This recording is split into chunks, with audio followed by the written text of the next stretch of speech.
দর্শক ভাই বর্ষা শুনে 50 টাকা দিয়েছে।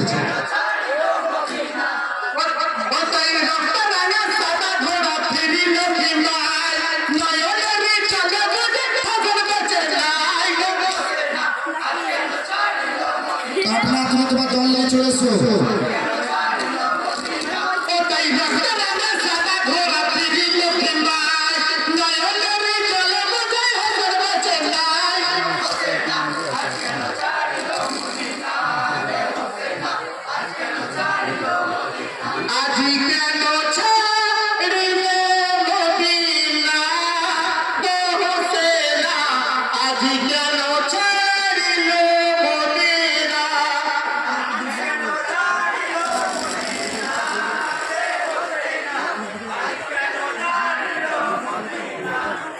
এখন আগে কিছু তো